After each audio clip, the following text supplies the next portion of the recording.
College is so fun that Lori Loughlin paid $500,000 just to get her kid into SC, right? Not even Ivy, not even Stanford, probably not even UC Davis. It's SC, I got it, it's fine. $500,000. What was her punishment?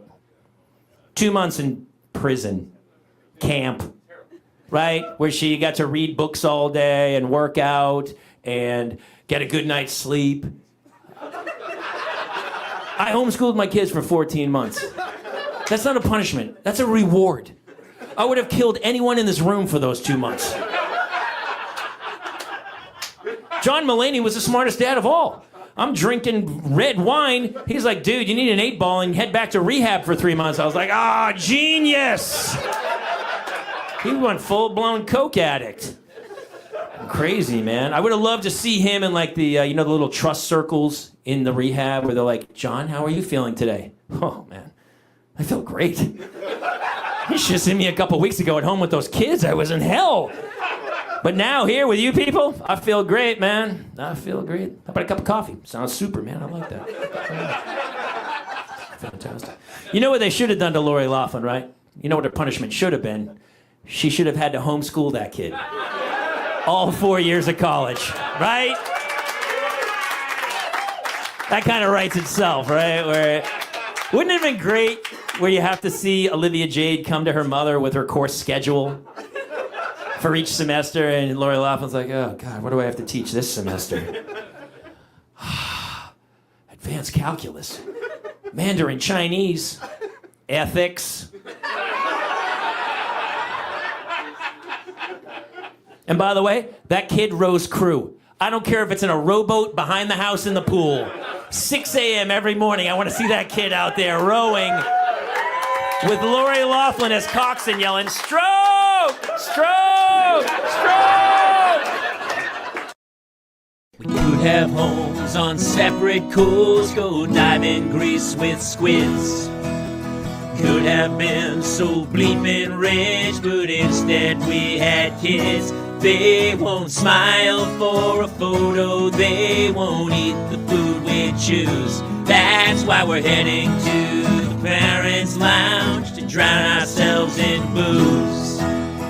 Every day we're more exhausted, we haven't slept in years. They hit me in the nuts so bad, my eyes filled up with tears. And yes, we'd like to fake our death and go off of the grids, but the truth is we are softies and we truly love our kids.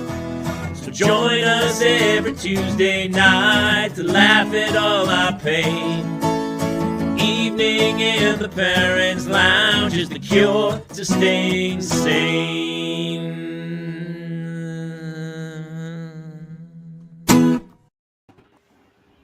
Welcome to another edition of the Parents' Lounge. Thanks for coming out tonight. I'm Jamie Kaler, joined as always by my pal Jason Gowin. How are you, buddy? Hello. How are you, my friend? I'm good. We played that opening clip from my album, Homeschool, that came out. Dude, that thing's rocking. It's doing great, but it makes me laugh because every time I see that little photo up in the corner, this photo, everyone's like, oh my God, that's such a great photo. I literally shot that on my iPhone one morning before I beat the shit out of a restoration hardware lamp. Like, it was in the middle of homeschooling pandemic, and I lost my mind. And I was like, get over here. And I took that photo in portrait mode on my iPhone, and that became the album cover. Isn't that funny? That's fair. That's fair. How was your week? It was actually, the kids are back in school, so life is somewhat normal. We have the most amazing show tonight. My buddy who's in the green room right now, Mr. David Koechner, is joining us. You'll all know him from Anchorman and The Office, and literally Saturday Night Live. Every comedy show that's been made in the last 25 years, I believe. Yeah, absolutely. And I live near Scranton, so he's basically like the Pope here. Like, he is a god in this area. So he would not have to pay for drinks in your area, I don't believe. Are you kidding me? You didn't even have to pay for drinks in our area. I know. And I have no credits to speak of. So he would be treated like a king for like months here.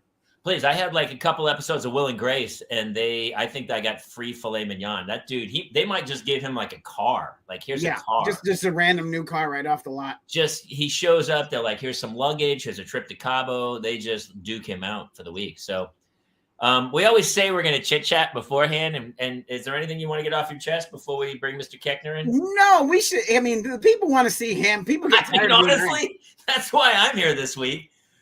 Without further ado, we'll go into some of the smaller things that are my favorite things on earth that he's done that made me laugh so hard.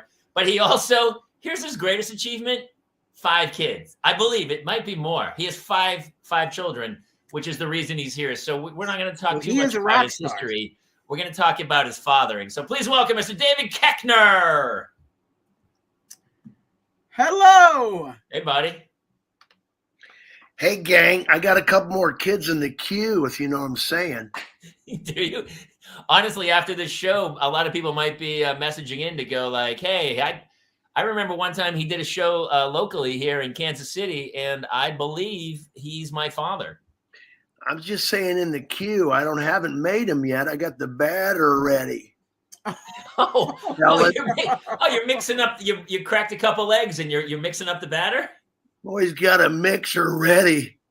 What's that smaller thing that when you're not a cement truck, but the one where they do it on site, that mixer, the cement mixer that's on site, it's a smaller barrel. Like a smaller portable one. Yeah, what's that called? Jason Gowin. I don't know. Oh, by the way, Jason, Dave Koechner. I forget, Jason, that you don't know these guys. Oh, yeah. Hey, man, how are you? Good. Small. It's a beautiful view of your neck. Thank you. Cement. I got 2 screens going here. Mixer. Don't you guys have a young person who's doing all this shit for you? Yeah, we have a fact checker right now, but they only check facts about political stuff, so they don't know much about Lowe's. I got a guy from Lowe's on speed dial over here. Why don't we check him out and see how that plays out? Oh, there it is. Yard Max. Backyard Max. Electrical. I don't want cement mixers. I want a damn name of it.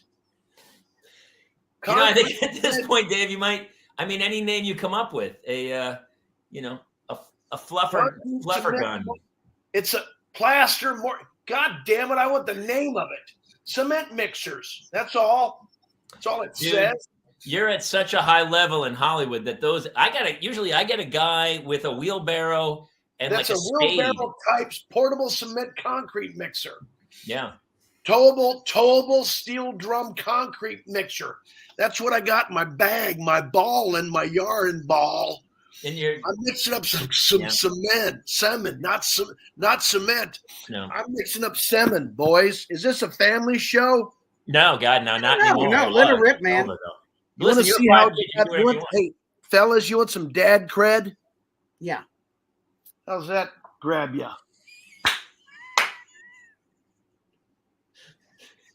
Goddamn readers. I mean, at least you're not holding them like this. Goddamn readers just broke, boys. Hey, Jason Gowin. You in the reader category yet? How old are you? I'm 44. You wearing readers yet, Jason Gowin? No, not yet. How you going, Jason? I'm okay. Dude, you should just... You know what you got to do with the hat? You should have a line of Koechner caps, we'll call them. And what they do is they have readers like this, and then when you flip your head, they just pop down, and then you can read. Dude, this writes itself. You've got an innovator right here, Jason Gowin. What? Do you say Gowin? Gowin, yeah. Does anyone say Gowin? Yeah, always when people first meet me, that's what it always is. You know what I like to say? Hey, Jason, how you going? It's going okay. All right. Going like Gowin, who's got gallons of semen. I got some semen in the old mix. Let me ask you a second. You have 5 kids. You even have a set of twins, and you have some more batter ready to fire away. Like you're just doing a. Tell you what, I gotta knot these things up because, God damn it, if I look at the person wrong, they might just get pregnant. That's how fertile I am going.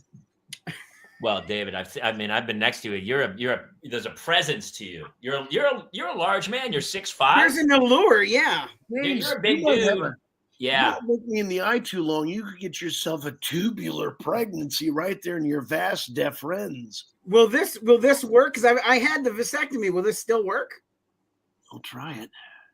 What I understand too is with you, it doesn't have to be injected. It can just be it's a respiratory. People can get pregnant through their lungs with you, is what I've heard. Is that true? If I take it out and aspirate it, it might just happen. Yeah. Do you have a nebulizer, Jamie? Do you have a nebulizer at your house? No. I have like the little the spa thing that makes it smell like patchouli. Yeah, I have that. I like it. JG, do you have a nebulizer? You have kids? Yeah, we have a kid with breathing problems, so absolutely. I thank God had a nebulizer. I got the COVID this past summer. Fuck you, Missouri. I grew up in Missouri, so I can say it. I took my kids to Missouri this summer, family reunion. Sure. I already had the Johnson vaccine, least effective against the Delta. Go to Missouri, right there in a hot spot. I didn't know, of course. Gal darn it, if I don't come back with the Delta. Put me on my ass going for 2 weeks, me and my oldest boy. Toward the end of it, it's supposed to last 10 days. Fucking 14 days later, I'm coughing so much the neighbors are calling. Swear to God. My ex-old lady's out of town. So I go over and get the nebulizer, grab 2 packs of albuterol. I go albuterol and what's the other one? Prednisone. Prednisone, yeah. They're both expired 5 years. I put them in the darn thing anyway. I huff on that for 15, 20 minutes every day, twice a day, because my doctor told me to. Put that cough to shame going. Yeah. I love when people say stuff like that's expired. My wife one time threw out salt, like Morton's salt. She goes, "It's expired." I go, "It's fucking salt. It's literally from the dirt. It's from the earth. It's salt. It doesn't expire. If you put it back in and somebody mines it again, they're just going to put a new expiration date. It's salt." What'd you say to her, James? Did you say, "Woman, how are we supposed to get ahead? You're throwing away the salt, woman." See how that sells tonight in bed. No, I'll try that. Woman, I've been thinking about you all day. After I do that, listen, can I crash at your place later tonight? Because I'm definitely going to need a place to stay. Yeah, he's going to need to. You know what you're in danger of? Inseminization. Honestly, I expect some lawsuits after this where people will say he virtually impregnated me. I don't know, when he was staring into my eyes, I felt a little something. So I might even I'm fixed, and I think it might happen tonight. Yeah. You might feel a little pain there in your vas deferens. So 5 kids, David. 5. All day, every day. It's my first thought in the morning, my final thought when I'm trying to wrestle that Sandman. And then when you wake up in the morning, you're like, holy shit, I'm here for another day. Wow, didn't expect that. And then I'm back with 5 kids. That's how I feel every day when I'm like, oh my God, I'm here. We're doing this again. People say, how are your kids? I said, I think all the boats are heading in the right direction. They're afloat. They're pointing out to sea. Which one's got their sail fixed today? I love a good Marlin Spike seamanship reference. I love to go to sea, man. Honestly, everything's at sea. It makes sense to me. Get your bearings, kids. Sounds to me like you're hitting rock again. Mr. G next to me has a set of twins. So when he heard you had twins, he was blown away. How old are they? They're 2.5. Oh, shit. Can I give you advice? Yes, please. Yes. Because to be honest, I'm not sure I'm going to make it through them. You're going to make it, but here's the advice I can give you. They don't want to be taught anything together. That took me a long time to figure out. Okay. Time to learn to catch a ball. Well, that lasted 5 minutes. Why are they both mad? Time to learn to ride a bike. Good God, they both threw their bikes down. What happened? I wasn't even yelling. It's because they don't want to do it together. They have to do everything together. But so when you teach them things, do it separate. Okay. Hell, I'll do it. Send them my way. All right. No, I'll drop them off tomorrow. What do you think about that, Goins? You want me to teach your kids a few things? Yes, I do. Did you just reduce the size of the screen? We added, what we do is we have people, everybody wants to do their comments. So listen, everybody who has questions for Mr. K, please start lighting it up. The old pulverizer. Not a question, more of a comment. The Goldbergs. Yeah, I'm on it. No, I'm not a Dallas Cowboy fan. My fake character, Bill Lewis, is a Dallas Cowboy fan.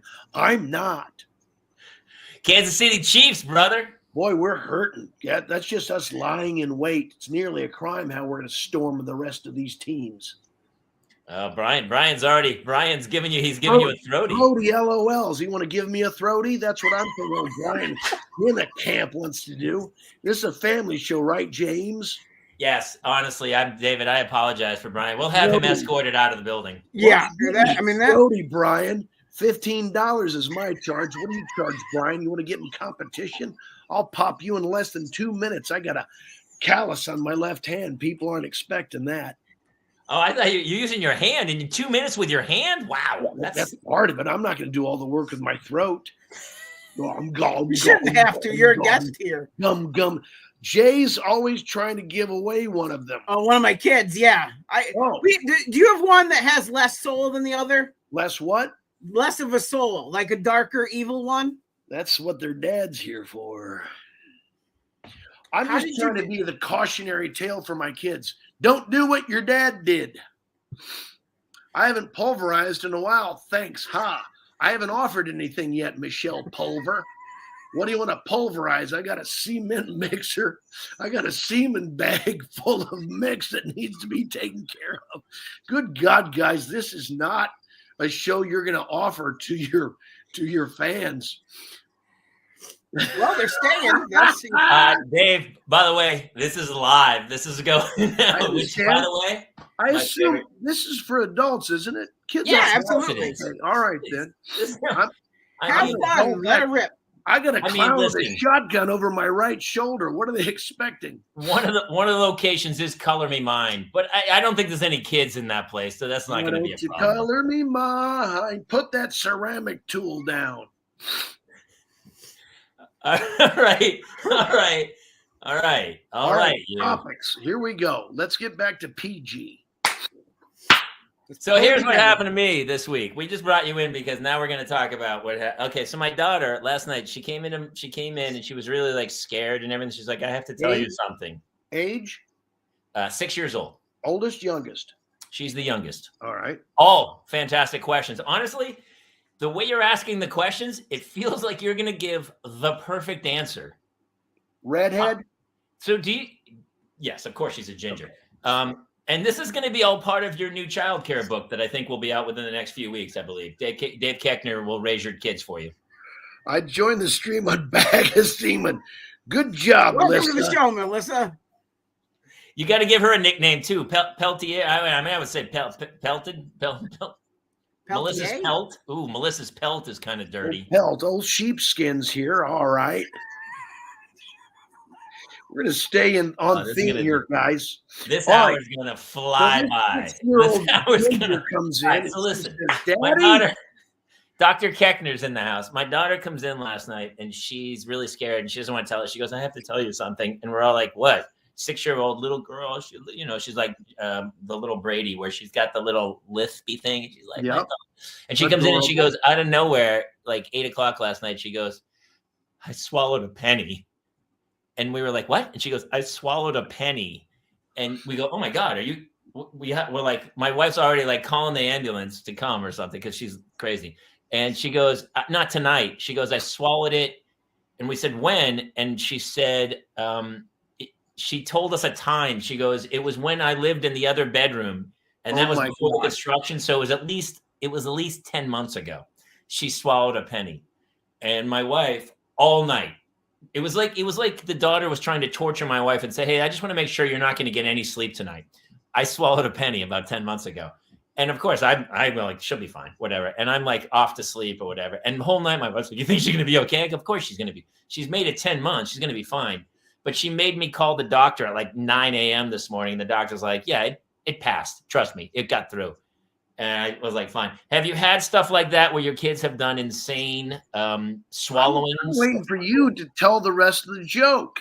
There is no joke. It's just a horrible story that happened to me last night. Oh, a penny. I shit a $1 bill. I'm a money factory. God damn it. That's what I expected out of you, James. That's why you're here, brother. Listen, did drop the ball. I'm the setup. I'm pure. When you're here, I'm pure setup, man. Hey, Dad, I got a question. Mm-hmm. When I swallow pennies, how come I keep shitting Susan B. Anthony's? I would drop a Krugerrand. I dropped a Krugerrand a couple weeks ago.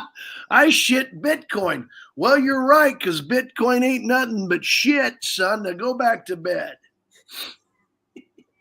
Have you had that with your kids where it's like, have you had like there's big, did you see the photos where people have like swallowed light bulbs or a gerbil something? They swallowed a gerbil? No, I did have a son that kept fucking flushing Legos. Oh. And that you can't get a Lego past the toilet. It's like, dude, come on. Because I've got every manner of plunger. You know the steel rod with the long coil that you can really push through? The snake? Well, yeah, but there's the snake and then there's the handheld snake, right? I have a handheld snake, but you kind of crank it. Yeah. Well, that's one you can put on a drill, but there's also one that's in a sleeve and you shove it. It's nearly. It's funny. I hand cranked it. Now that you say drill, I'm like, what the fuck? Why didn't I use a drill? Well, because it doesn't work that way. It doesn't work that well. God damn it! I'm trying to run two computers here. Go. Plunge. Are you day trading in Hong Kong as we speak? Yes. Metal plunger. What's the name of it? You're. Are you fact checking yourself? You damn right I am. You need to make sure that you can, in fact, hook it to the drill. Do you know there's a stainless steel plunger? That's not what I'm looking for. Metal plunger looking thing. Thank you, Internet. There we go. Dude, how are you not like a 24/7 reality show? Or just you should be like, you should just have your own show where just a crew follows you around and we get in, you and Joe Walsh. I always thought Joe Walsh was like the most interesting guy on earth. Life's been good to me so far. Yes.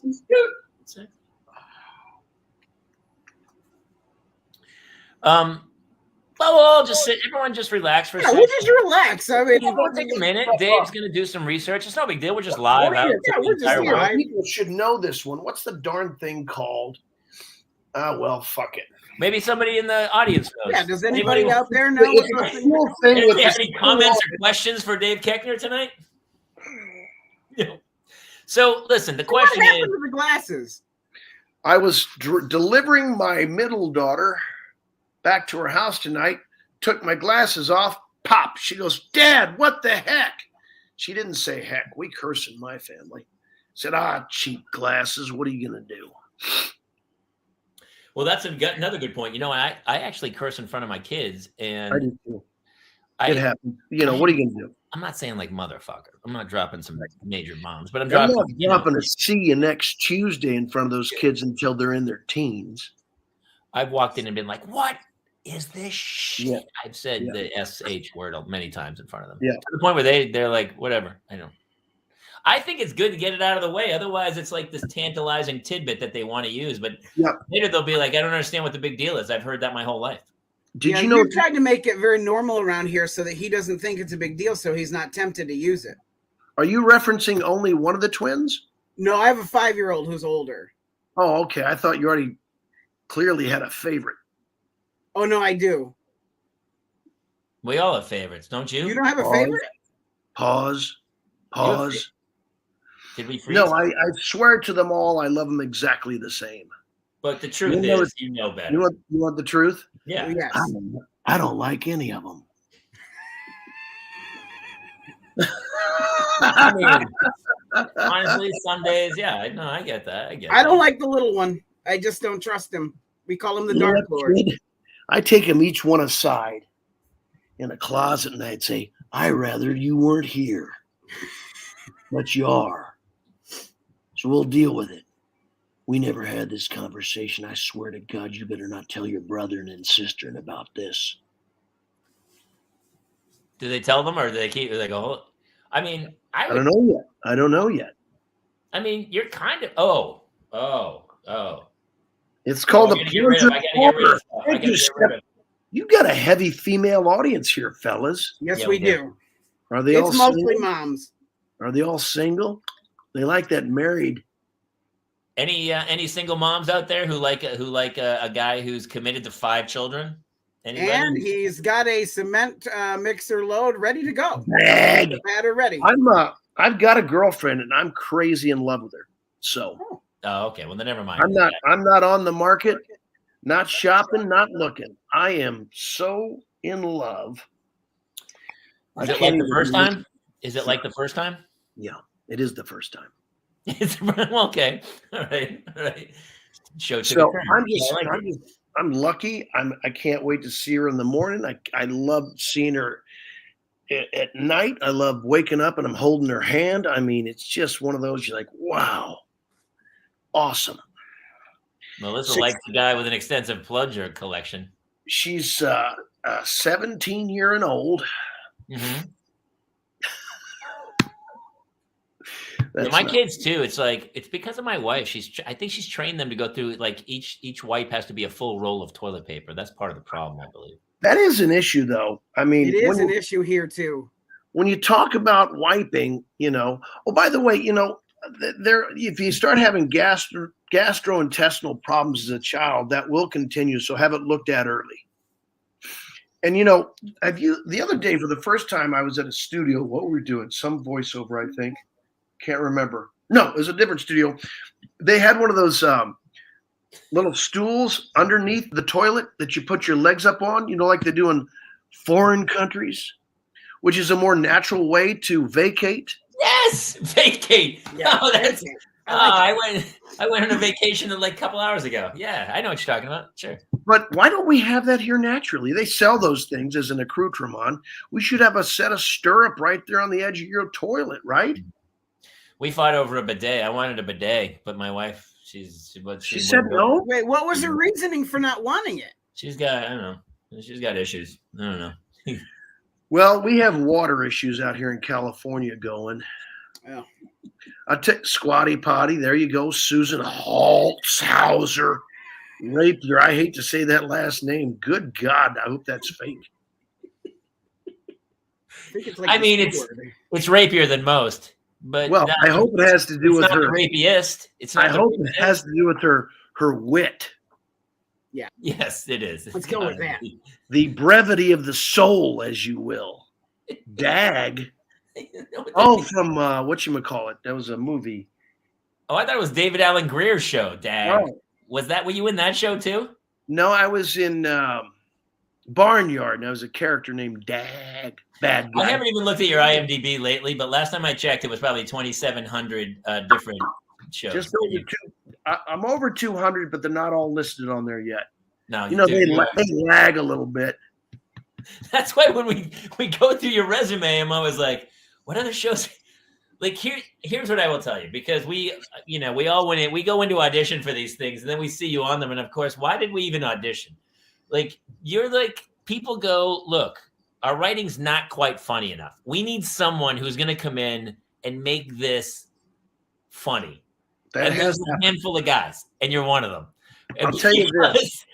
Some dudes are naturally funny. Some dudes but somebody needs some scripts. But you, dude, are seriously funny, and that's a testament to what the lunacy that you bring. I once did a show. I'm not going to mention what it was, and I got offered the show, and they auditioned tons of people, and I heard about it later because when your friends I went in for that. You're like, oh, and I know this. Had I auditioned for the show, I wouldn't have gotten it.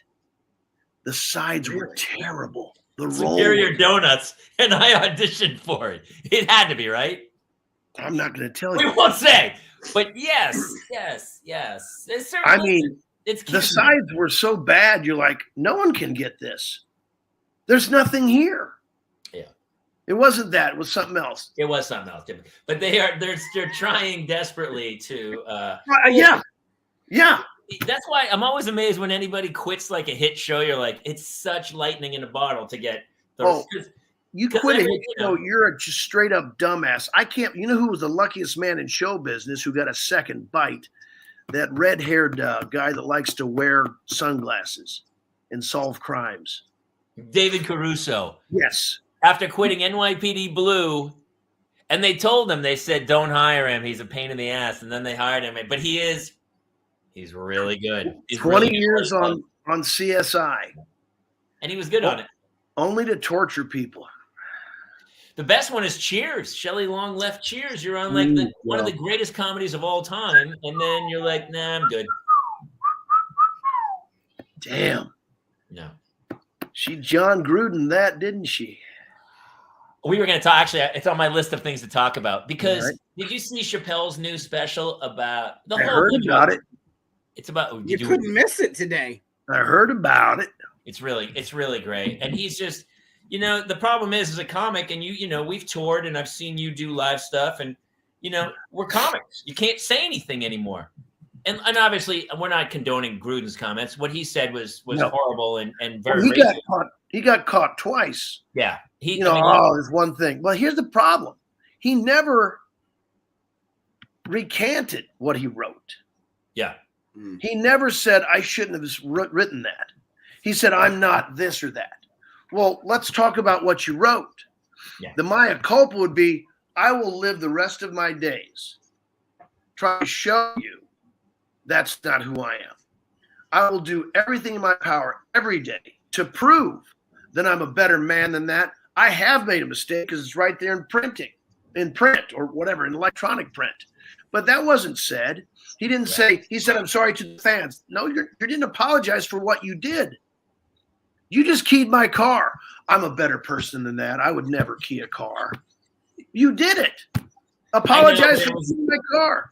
But I didn't mean to key. I was keying it in the moment, but I'm not a car keyer. How about the irony? He's not a habitual keyer. The irony of the Washington Redskins pushing out the emails. We're the racist team, and we're going to tattletale on this guy. Yeah. It's not mea culpa. Okay. I think it's mea culpa, but whatever. I like how your gang does jokes here every once in a while. Do you guys write down the material you get from your crew? Yeah, we have my whole album. We're not That's that my funny. Next album is going to be it's called it's called Comments, and it's not one word of it. And it's just me saying other people's comments. And what were you going to say about Gruden there, James? He got he's getting canceled, and he can't come back from that. He can't get a job. You can't go back. No, he's over. He's retired at 58. It's over for him. His second job was broadcaster. Nope. No. He's probably already in the Hall of Fame, right? I think he is. Dude, he's gonna be hanging out. Matt Lauer, Kevin Spacey. They're gonna have a poker game somewhere, and that's the end of it. But they're all multimillionaires, so they're fine. Yeah. I don't know what the answer. Well, I mean, if he wants to get back in the best way, going, hey, let me fall on my sword and see if I can recover in a way to help people, not to make money, but just go, okay, yeah, I screwed up bad. Yeah. So, but everybody can have redemption. But you have that's the thing, man. Nobody's allowed redemption anymore. It's like you can if you work at it. I guess. Yeah. If he goes out and works at it and said, this is my life's mission now to educate and say, don't be as ignorant as I was. Yes, the things I said were wrong. I said those things. Let me investigate how to be better. I mean, that's the thing to do. Do you think with our kids coming up that I know that they're in a different era because, dude, when you're the same as me, when I was a kid, you could go into Spencer Gifts in the mall and you could get a book called Polish Jokes, Irish Jokes. You would open it up and you go, "Hey, did you hear about the Polish terrorist who blew up the car? He burned his mouth on the tailpipe." And there was like a book of it. And then there'd be Irish, why was alcohol invented? So the Irish wouldn't rule the world, and so part of me is like, yes, obviously everything that, especially his comments, are just terrible. But can we all learn? Like, I'm trying to teach my kids to take a joke. They're redheads. And my daughter came home and she's like, the kids are picking on me because I'm a redhead. I go, how, if somebody's picking on you, the way to deal with it is to go along, to yes and it. I used to bounce at a bar and this guy, we had a fight. We had to throw him out. And he's go, "You're a giant pussy." I go, "Dude, I'm the greatest pussy you've ever seen." Yes. Honestly, Guinness is coming by next week because it's a question. I'm 6'1", but they're saying that I am literally the largest pussy on earth. And the guy's like, "What?" And then it just evolves from there and no fight exists. They want to see how much I can hold. Joke. Yes, I agree. Fairest in the land, boys. I'm nearly translucent. Yes. But you're right. Then they've got nothing. Plus, the other thing, it's hard to tell a younger person, like, if someone's making fun of you because they have self-worth, they have self-worth problems. So they try to put that on someone else. But it's hard to get them to understand it. The only thing you say, like, are you okay? I see you're making fun of me, which is a reflection on you. Do you want to talk about something? Yeah. And how about a hug? How about a big hug sometimes works. I'm not going to hug you. I'll never invite you over to my house because you're real trouble. But anyway, I hear you. You're making fun of me. Yes, they're all laughing. But really, it's you, the one that's still crying inside. All right. And you're bad at math. All right, let's go. Yes. And the problem is, if I say anything, people are like, oh, you're just an old white guy. You don't know shit anymore. But, I think we're preparing kids to go out in the world and feel privileged. Dude, I don't know about you, but this past week, my sparkless water just didn't get delivered on the day. And I called them and they said, oh, we don't have enough drivers. Nobody wants to work. And I go, well, you didn't think to call me and say I'm not getting the water? And they said, oh, we don't have enough people to call you. And then DirecTV was supposed to come by yesterday, just no-showed. And I called them and they said, oh, yeah, we don't have enough. Nobody wants to work. I was in Detroit shooting something and the restaurant was closed on Wednesday. And I knocked on the window and the woman said, yeah, we don't have enough staff. Wow.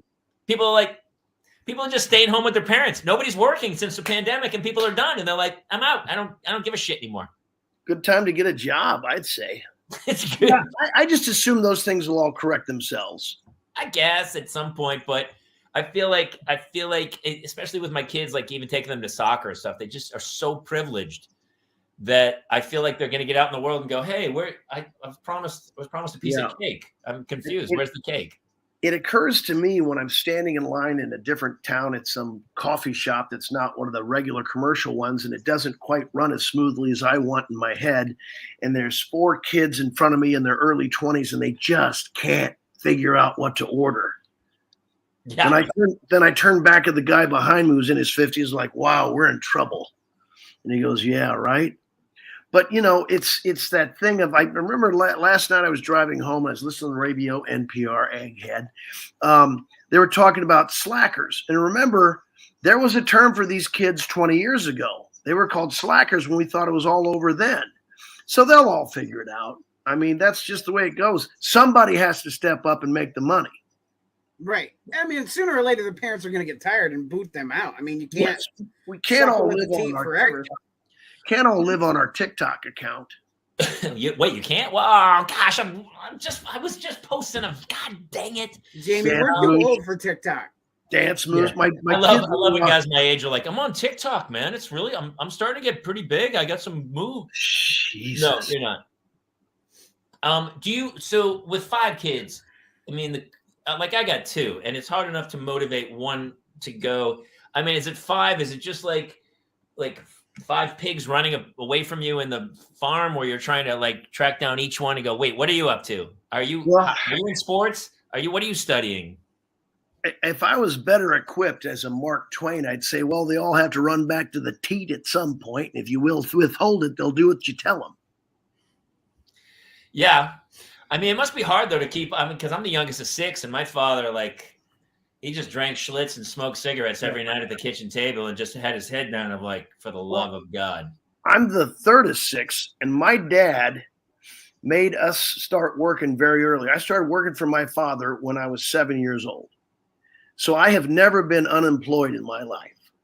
I've always worked. So I just assumed, and I've been very fortunate in show business and I've always worked.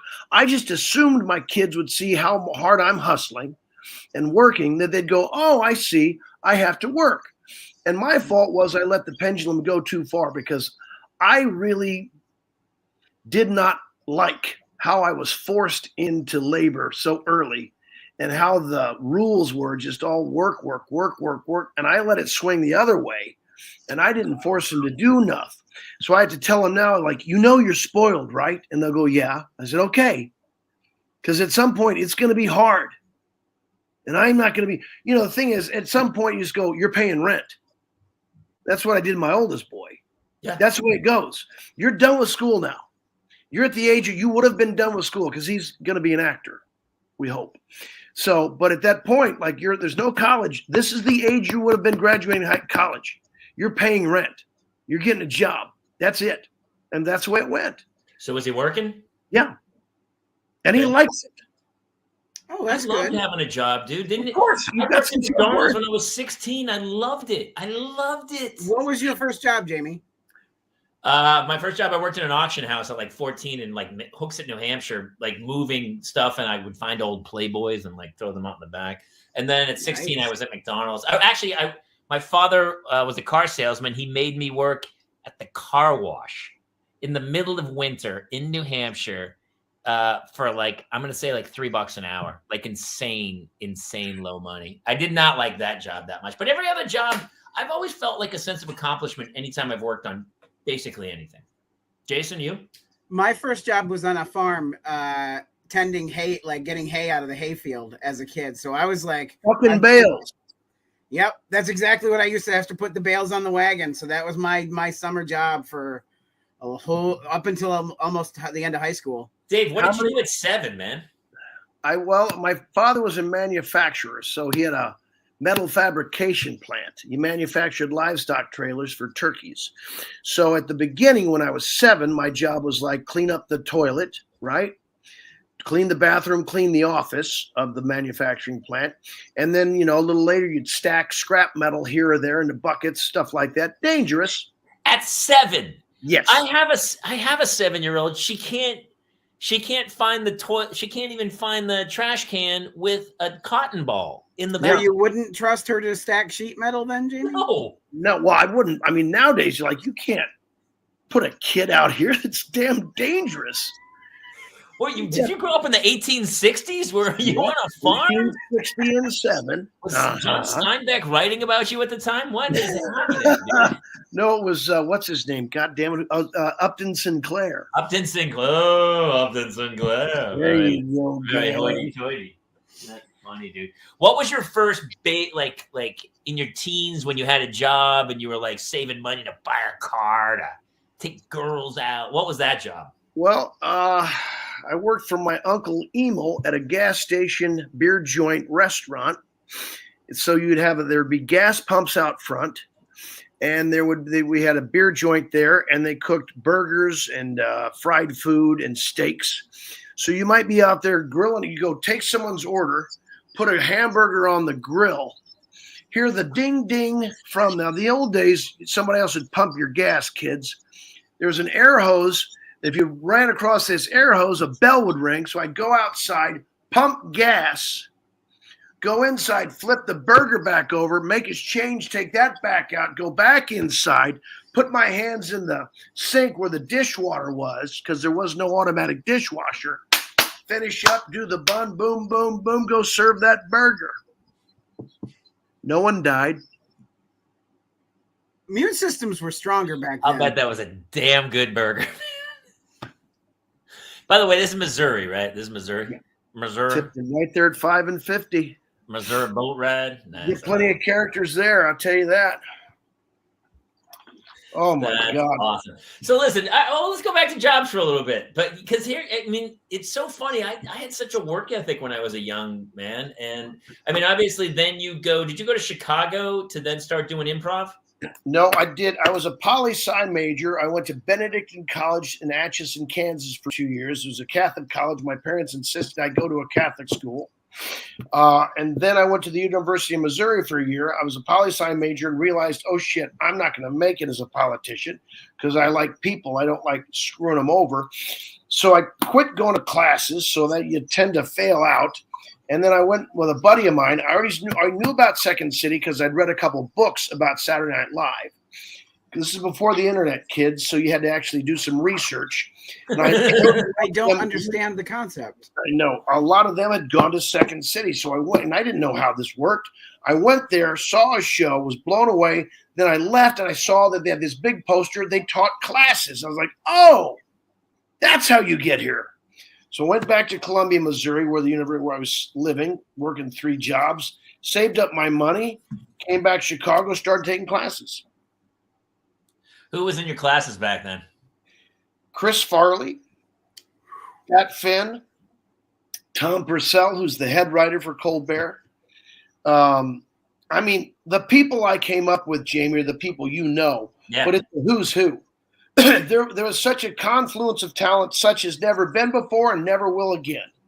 It was me, Carell, Colbert, Polar, Faye, Brian Stack, you probably know, genius, Andy Richter, Rachel Dratch, Horatio Sands, Adam McKay. God, the list goes. I keep saying I'm going to write this down. Write the list. It is kind of it'll be revered as a golden era. You know, when I got out of the Navy, I was like late 20s. I was almost 30, and I was in San Diego, and I was such a fan of all the Second City stuff. I'd seen a show. I almost moved to Chicago, but I felt like I was so old at 30. I was like, I can't start this now. Yeah, so you I went can't. to LA, but I always loved, and doing My Boys in Chicago and stuff. Yeah. We would go to Second City, and there's just it's electric. And then all of a sudden you see the talent that came out, and they're still coming out of that place, man. It's just a gold mine of improvisational talent. So, yeah. That's so true.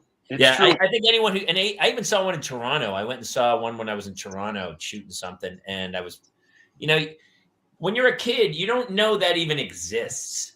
Well, you do now because of Saturday Night Live. But back in those days, sketch and improv was still like this mystical world of like, wait, are they making this up? Now we know from Whose Line Is It Anyway or whatever show, but none of those shows were on. So when you went to see a show and you were like, people would leave and go, no, that's scripted. And you're like, no, dude, they made the whole thing up. They would be a herald of some sort.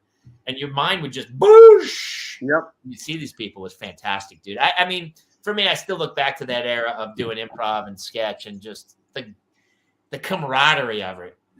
It's kind of lost at this point, but back at that time, it was like, oh, we did a show in front of 12 people, and we crushed it. Let's have fun. It was gold, man, gold. Yeah, I'm 59, still doing long form improvisation. They didn't have that back then. Nobody that old was still doing. No one, of course, long form didn't really exist back then, but that's the best part. Beer Shark Mice, kids. If we ever get past that, because actually, Pete Holney's been on the show. Pat Finn's a good friend, and Neil Flynn, of course, from every show. Half the crew. Yeah, Paul Valancourt and Beer Shark Mice. Still, even when I moved to LA, actually, it was one of the first groups I saw, and I was just blown away. And I was like, because the five of you guys always just, you were so in sync that it was kind of cool. Yeah. How did that group come together? Like, how did you guys form that? Well, we'd all known each other for a very long time in Chicago.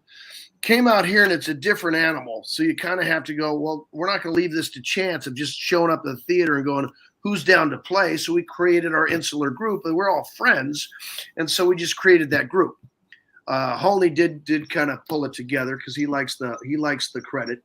But that's true.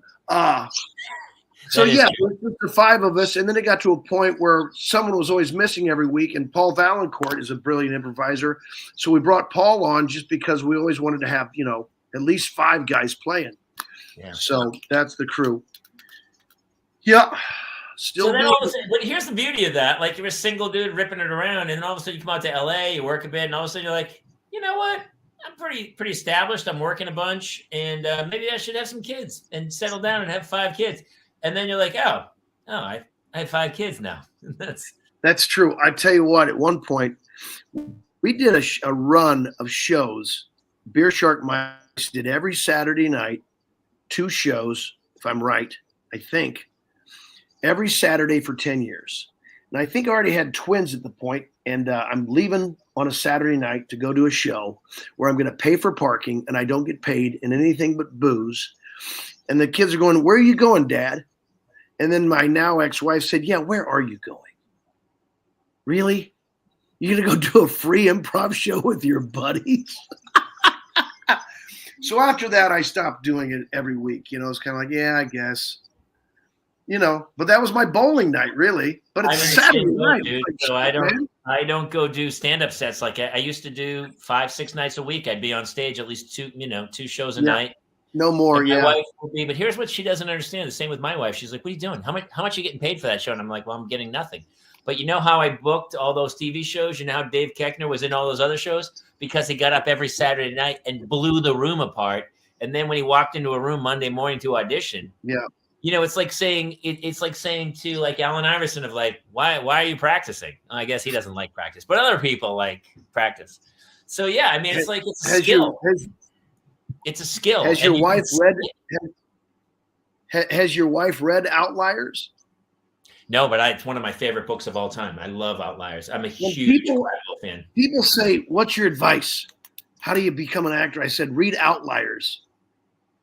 Huh? Because when they ask if advice, they really are saying, "Do you think I'm good enough?" Like, come on. I never asked advice once.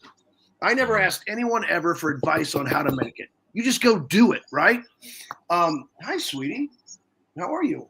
It's the only way. It's so funny. People, I think when they're asking you, they're saying, "Hey, can you introduce me to your agent?" Is what they're saying. I know, something like that. It's like, I can't. People in this town go, "How do you get an agent?" Like, I don't know. I had one when I got here. Like, I don't know how you do it in LA. I had one when I got here.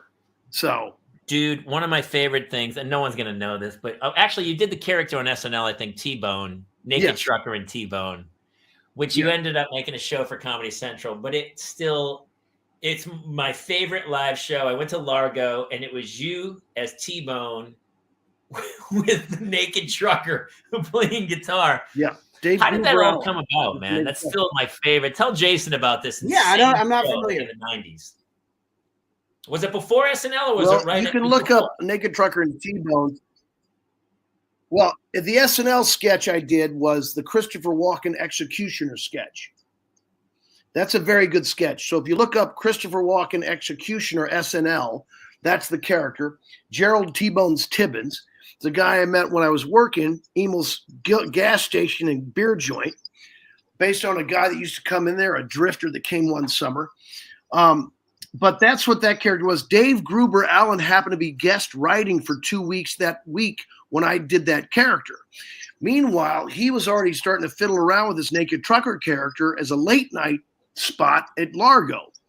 And then Dave and I happened to do, then a year later, I'm on the show, and Dave and I were in a movie called Dill Scallion. And Dave was, he and I got along pretty well.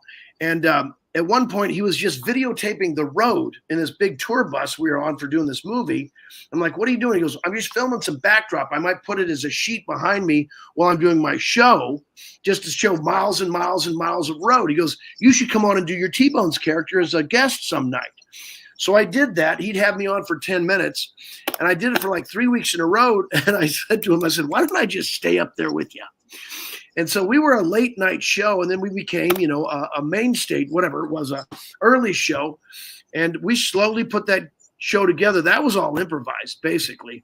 Then we started sitting down and writing songs, but the act was kind of just put together. We'd remember bits we did the week before that just worked. It was the oddest straight man comic ever, because the naked guy was the straight man. He was, yeah. He absolutely was the naked trucker. And by the way, he was naked. Yes, with a guitar in front of him. It was magic. The guitar covered his junk, but he was naked. Yeah, I would say probably the greatest work I've ever done. Those 8 years at Largo, doing that show, everybody tried to make it something. They never knew what to do. Then we finally got a show on Comedy Central, and that was done wrong. But I wrote, I think, 2 scripts for the thing, never got made. But it's still there. I'm still alive. So I guess I could still do it. I do toy with that. Jamie, it's funny because back in those days you could do a show and you could slow play it and build it, and as you said, improvise it and make it up. And nowadays it's like anytime you do anything, it's the kids now, it's immediately videotaped, put on. How many views can I get? Where's the payback? There's no 10,000 hours into perfecting a craft. And that's why you can see so much white noise, and then the couple of people who pop out as the talent. Yeah. But back in those days, we'd go around to town, and everything was theater. You would see you'd see a crazy show. I remember seeing at Acme, we had Mindy Kaling's show, Matt and Ben, about the script they wrote or whatever. Uh-huh. And we would do insane. Wayne Brady was in the House Full of Honkies right after me with Brad Sherwood, and then everybody was there jumping on. And you would do your show, and then you would hang, and you go over to I.O., and you'd watch some show, and you'd be like, "Holy shit, that's genius!" The same way I go see Second City and stuff. There was a real scene. That's true. It was a scene. I would say stand-up's really strong in town right now. There's so many rooms.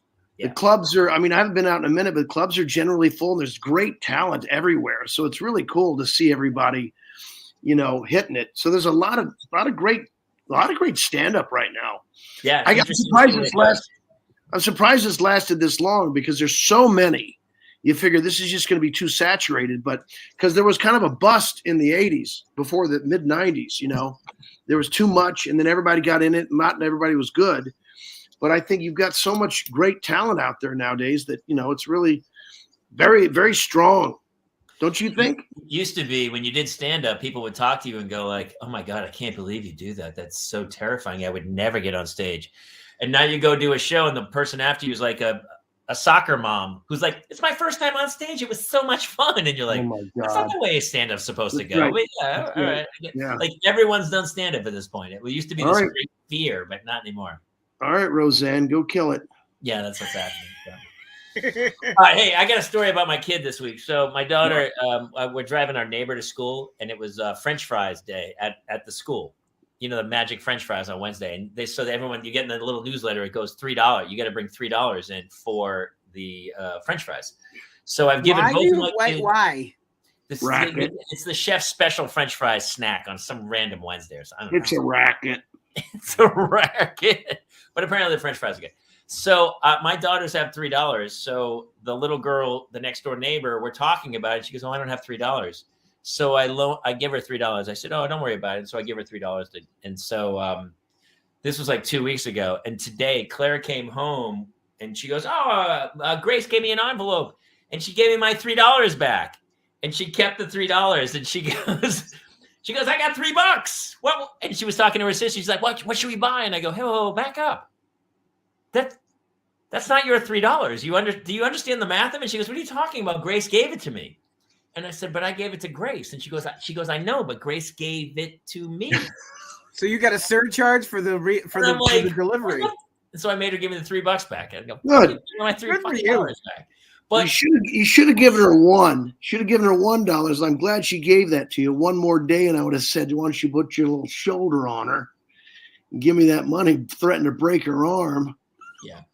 Actually, I made her give me $4 back. I charged a VIG. Yes. Daddy got a VIG on it. Yeah. $3. It's $3.25, kiddo. Well, listen, you got older kids than me. What are we looking forward to? Do your kids have any appreciation for $1? No.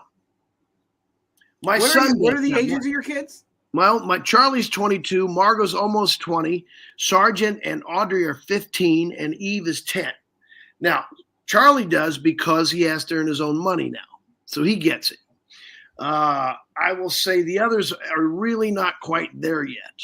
Like I told you before, and it's true, I've told them, you're spoiled. You get it, right? And so there's a point where everybody has to earn their own way, and they get it, When they ask for stuff now out of the blue, like, is it Christmas or your birthday? Then the answer is no. Now, if you want to earn it, you can, but I'm not just giving stuff to you. Because for a while I would, you just buy them stuff, but now if their phone's broken and it wasn't their fault, that's incredible. That's $1,000. $1,000. It's not like they can earn it. And then, especially my one daughter, she's had a cracked screen for a while and she never complains about it. And I'm like, you know what? You deserve a phone. Not from AT&T, of course, because they support OAN network. I'm going to leave them this week. There you go. How you like that, viewers? We'll see how many right wingers you got tonight. Pop up there, you pop. Tell me. They do. I saw the whole story. Yes, we're more than familiar with it. I didn't know that, but I'm definitely leaving AT&T. And really, any of those big companies that want to put their forefront into politics like that, well, that's messy.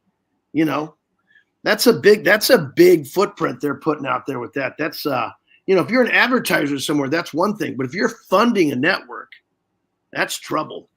So I am hopefully going to lead the revolt that ends AT&T for the 5th time.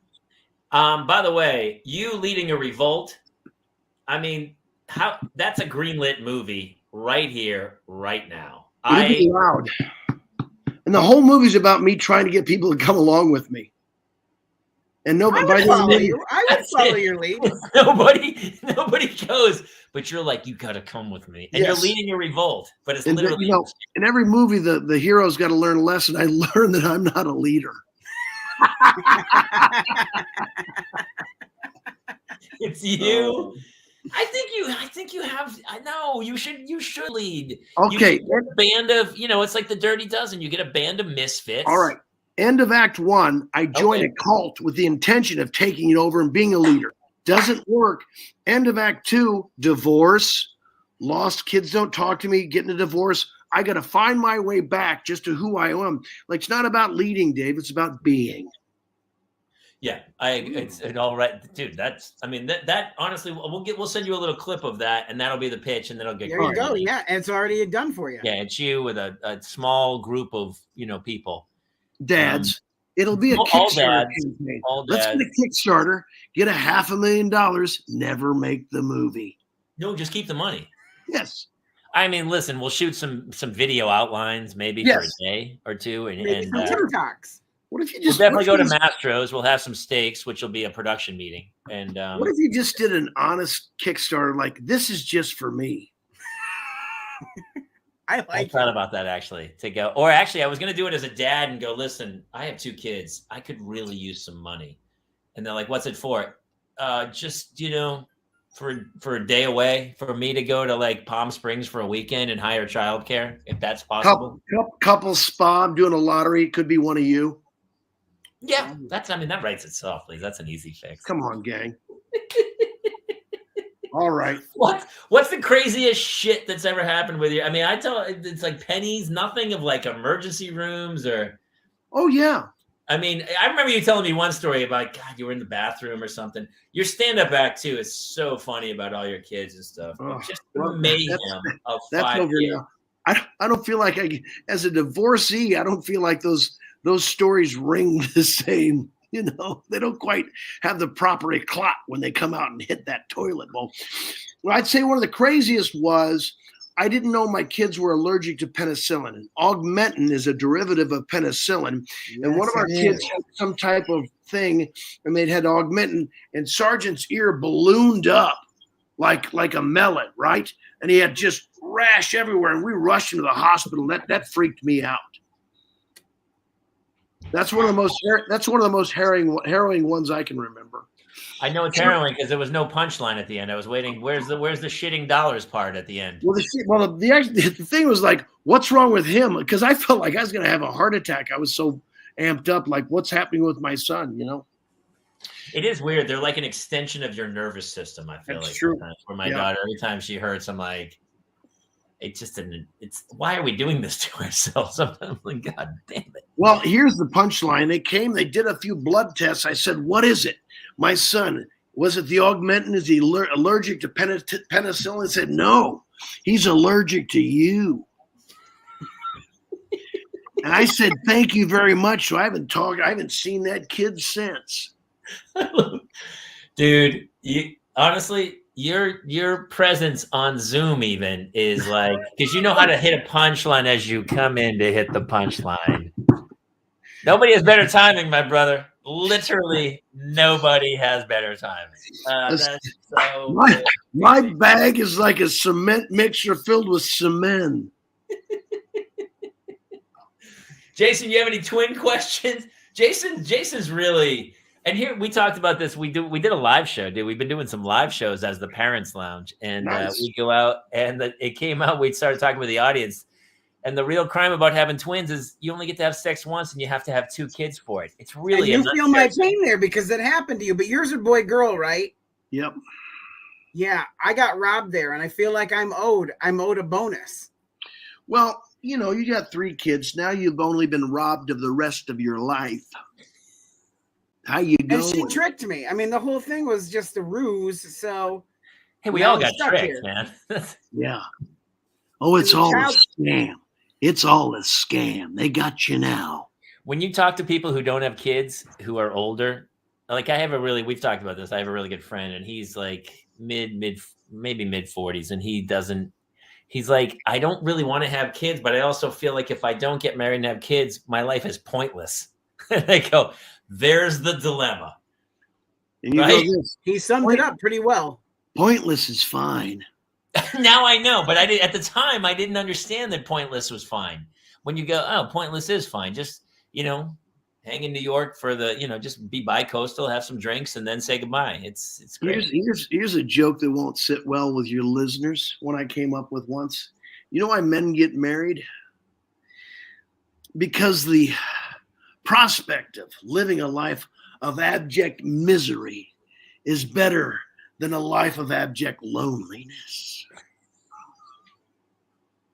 A little bit of a thinker. Not really. No, it's pretty much No, it's right in the pretty- face. No, I pretty got much it. there, Right out yeah. of the get-go.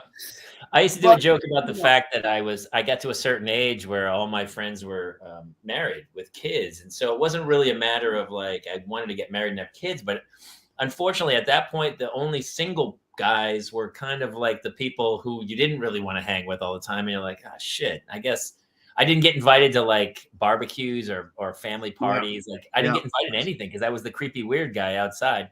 And so I got married and had kids. But what I didn't realize is I was right at the age where everyone was getting divorced. And had I just waited for like another year or two, there would have been this whole influx of fish thrown back into the pond.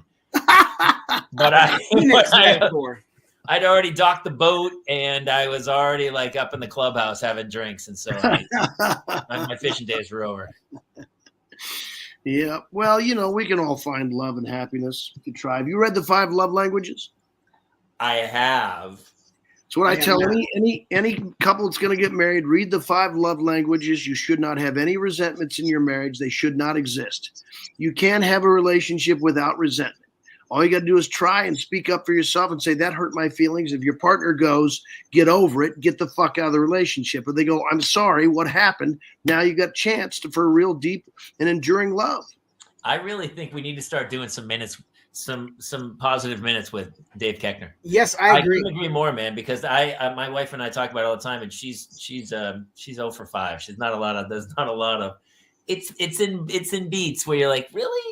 So yeah, sometimes I think we get caught up in our moments. I think that book's amazing, and you gotta find at least one way to show your love, right? Yep. It's better to be one of the 5. Well, so basically the concept of the book is that it gives you the archetypes of. There's 5 ways. You want to tell them, Dave? What are the 5 ways? Well, there's I don't know. There's acts of service. There's what's the one time spent together? But the point is this: we all receive love differently, right? Yes. Okay. Something that might make you feel good might not make your partner feel good. For instance, someone brings me a cup of coffee, I'm pretty happy, right? That's all I need. Now, your partner might need a compliment. I don't need a compliment. Words of affirmation, old sheepskin's going to give them all of us to them right now. Words of affirmation. Physical. I think physical is one of them, isn't it? Physical touch, quality time, acts of service. Go ahead, Melissa. Give us all of them. Is gifts one? Gifting? Yeah. Melissa, do you know them all? Whatever they are. I'm not getting many. I'm not going to lie to you. Touch. Beaver pelt. You're going to give us the rest of them? Touch. That means physical touch. Sure. Mine is acts of harm. Quality time. It's still touch. I mean, yeah, it's still. Quality time. Go ahead, pelt. Acts of service. Come on. Hell, we're giving her half the quiz. She's made a macrame dream catcher where it's actually all 5 of them are written into it. It's pretty amazing. Yes. We'll be selling them online soon. She's touring with you and selling them at the merch table after your shows. Yep. There's tie-dye shirts, and it's emblazoned on the back. It's fantastic. That's good. I'm gonna hop on acts of Teespring. service. Yeah. You got 4. What's the 5th one? Words of affirmation, touch, I can't remember. time, acts of service. Oh, 5th one is anti-vax. It's more. I think the 5th one's more touching. I think it's heavy. I think it's heavy. No one can remember the last one. Isn't that still touch? Physical touch, we already got. Yeah. Someone's got a goddamn. Got them all. I think he said them all. But yes.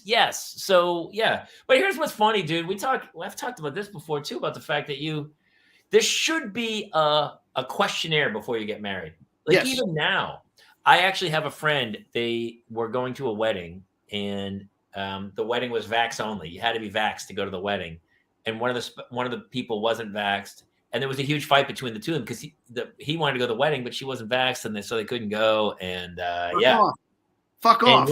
It was a big problem, and so there should be a questionnaire because let's face facts. You meet some hottie you're attracted to in a bar. You have incredible sexual chemistry. You're like, this is working. We should raise kids. And all of a sudden you're like, wow, we don't believe in anything the same. That's right. Yeah, it's tricky. That's what dating is supposed to be, but you end up getting fucked up the whole time you're dating. You don't really get to know each other. You're just having a good time. I got a boyfriend. I got a girlfriend. Woohoo! Yeah. Then you meet each other about a week after you're married, like, oh shit. Yeah. And then you're married, you're like, is it possible to have sex sober? This is weird. Right? It feels Wait, what's that like?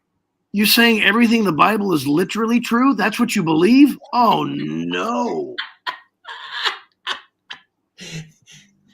Yeah, it's weird. And then those two people are all of a sudden burdened with 3 children. And you're like, oh, they are, okay, this is happening. There's no way out. And that's why, like, I used to, before I had kids, I would see a guy who, some guy would like desert his family. I go, I don't understand that. How could you do that? And listen, I don't justify it. I don't condone it, but I understand it. I totally understand it. I would never do it, I don't think, but I totally I get would. it. I know you would. I did. No, I didn't think I would either. I hung in there as long as I could. I'll tell you that. I get it, and it is what I it is. did too. I mean, I never thought, hey man, I will tell you, I was there a lot longer than I wanted to be. But you're still co-parenting. It's just a relationship thing, but you're still involved in the parenting process. Yeah, we have weeks on, visitation, yeah. stuff, sure. But some guys, I mean, my father used to go. He used to have a running gag where he's like, "Peg, I'm going out for a pack of smokes. I'm not sure if I'm going to make it back." And it was a joke, but there's always a little truth in every joke. And part of me would go like, is that guy coming back? And now looking back, I'm like, I can't believe that guy came back because I tormented that poor dude. Yeah. Oh, well. Patience. There you have it. I got nothing else. Honestly, we've already gone over time, dude. Yeah. Listen, this was the most much fun, man. Beautiful chat. Listen, we love you so much. And honestly, when we told people you were doing the show, people were blown away. They're like, so excited to see you. You're just a comedy icon. And so it is crazy though. You're such a, I know whatever you're dealing with or whatever, but you got 5 really great kids, and it's pretty exciting. And it's cool. And you gave me some pretty great win advice. You must have done something right. You got pretty good kids, man. That's true. National Champions comes out sometime in November. It's a movie about college players striking 48 hours before the national championship game. It is a drama. That's right. Old Fatty got himself in a drama. Also, this Christmas, a movie I could not turn down, took a small part in a movie. Wait for it. It'll be on a streaming platform. How the Bitch Stole Christmas. That's right. It's a drag queen Christmas movie. How could I not? Nick Hoff says, but he has 6 kids. I only have 5, Hoff. Get over here. Just some batter in the cement mixer, ready to go. How many shows are you on? How many TV shows are you on right now? Just the Goldbergs, to my knowledge. Just the Goldbergs. Until this next season comes out, and then whoever's like in dire need of somebody funny you're gonna get it. Oh, God, would it be great to just get phone calls and go, "Hey, you're working tomorrow." Yeah, that would be fantastic. Your body of work stands for yourself, my brother. We're getting to the point where we're all going to create our own stuff, and it's going to be put in the hands of the creators, mark my words, and we're not going to need them to decide, oh, you should do this, or no, you can't do that. Like, I'm going to do whatever I damn well please. We're heading there. We're getting there. You're doing it right now. Feel that way. Dude, they're already there. The YouTube kids networks are trying to get them, and the guys, did you see Kim Kardashian on Saturday Night Live? Her joke was so true because she goes, normally I have 360 million people who watch everything I do. Tonight on SNL, only 10 million people are going to see this. Oh my God, that's funny. She goes, so it's kind of like a casual night at home for me. And it was totally a joke and it got a good laugh. But I was like, she's absolutely right. Those YouTube kids are like, why would I take a pay cut to go back to TV when I'm making way more money than anyone who's on television right now? You know why they watch Kim Kardashian every week on her show, 360 million? Is this the week she's going to blow a dude again? It's fair. I mean, I don't know. It's been a long time, I think, since. And come on. Wait a minute. You asked me earlier how I got my start. Second City, doing hours and hours of shows. How did she get her start in show business? I blew a dude on camera. That's the honest to God's truth. And her mother released the video, by the way. Of course. Wait, her mom did? Yeah. Of course. Yeah, her mother's a genius. But listen, I mean, if there was a video of me like that, and then in a few years I was a billionaire, I might not have too much of. She actually did a joke about it too. Obviously, she didn't write one of the jokes, but she said, she goes, I know most people on SNL have they're here for a movie premiere. I haven't had a movie premiere in a long time, and I mean, the last one my mother released or something. It was really actually a pretty funny joke. And I was like, actually, a guy released in my mouth, then my mother released that. But anyway, again, this is a PG-rated show, gang. Not anymore. Not anymore. We'll have to go into YouTube and specifically do this one. But yes, but listen, I always try to be positive because they've whatever they've done, they've monetized it. She's an influencer, dude. You cannot argue with it. Your kid was getting made fun of for being a ginger. Yes. Rise above it. If Kim Kardashian can go, I don't care if I blew a dude and everyone saw it. So what? Right? Show your daughter that. I mean, she's 7, so I should wait a few years, though, right? I think it's already might be too late.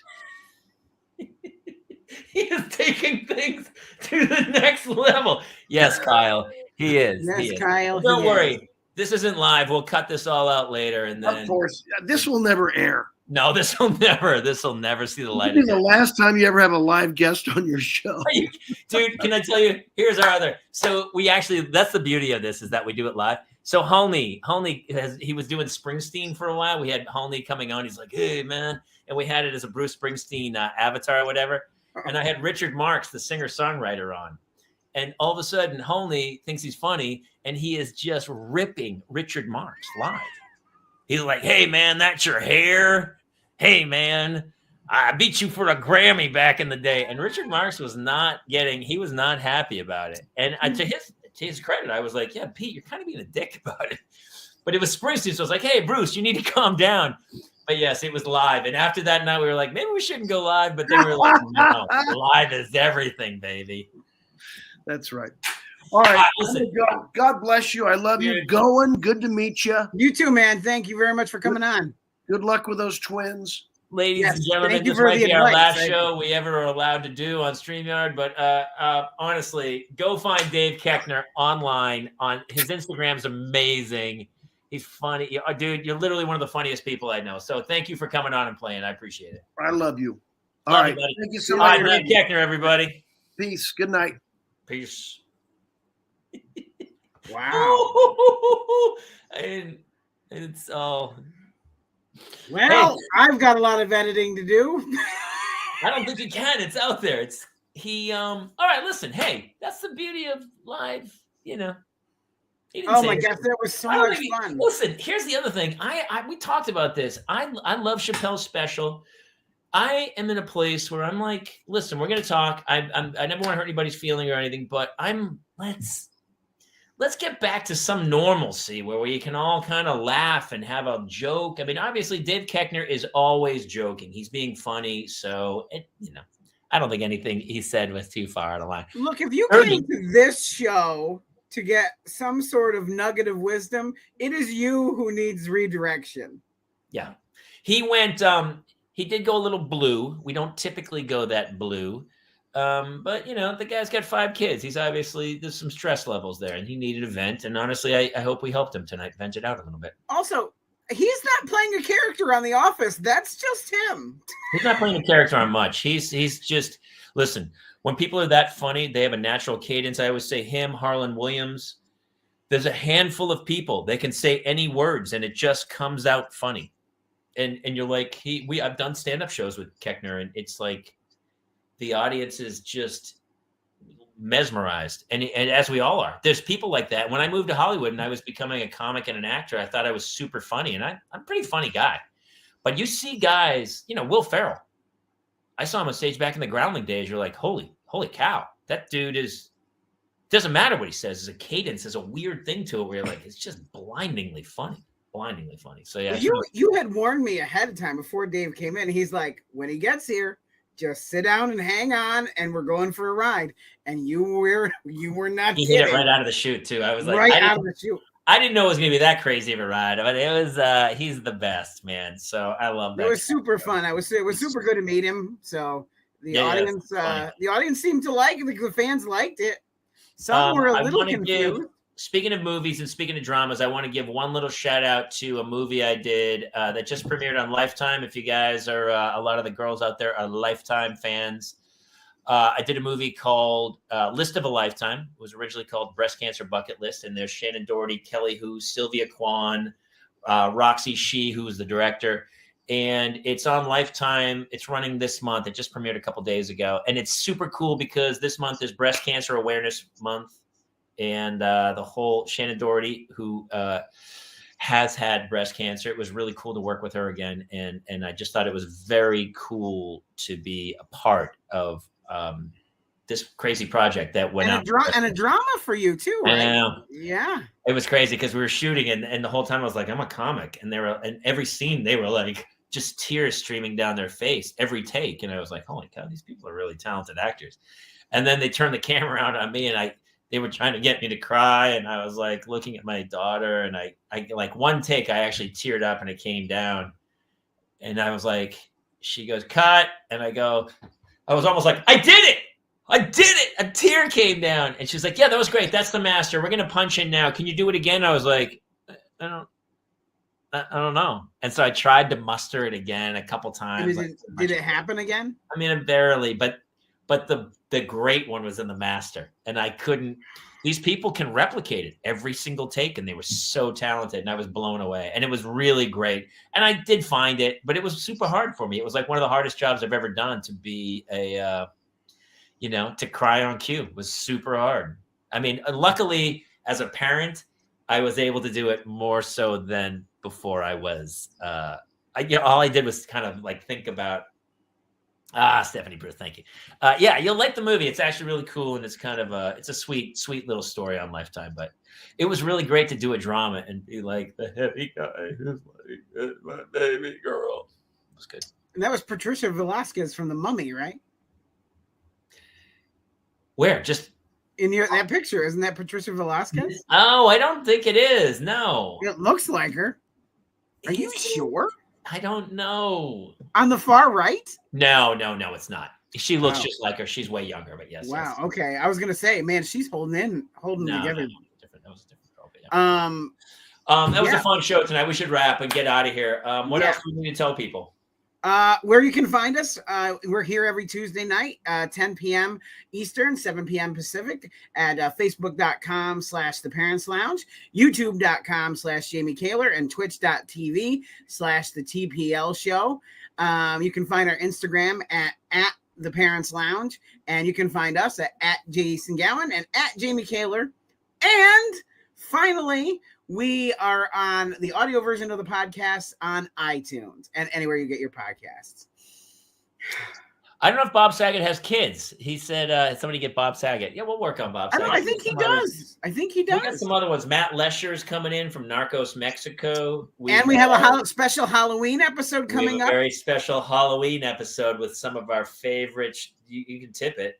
Yeah, so to a good buddy of mine who I actually started down the road of the paranormal with, Greg Newkirk, from Hellier and Haunted Live and a million other paranormal shows. He and his wife Dana, who you've seen in all those things, are coming on here for a Halloween special on the 25th, and they're going to talk to us about kids and hauntings for our special Halloween episode. That'll be super cool. So we actually have a full month of guests kind of hitting out. Ever since we did the live show, people have been reaching out to come on the show. So we have some really amazing guests coming up, and especially you can see it tonight with Dave Koechner. So that was really fun. All right. Anything else? No. And we'll see you guys next week. See you guys. Good night, everybody.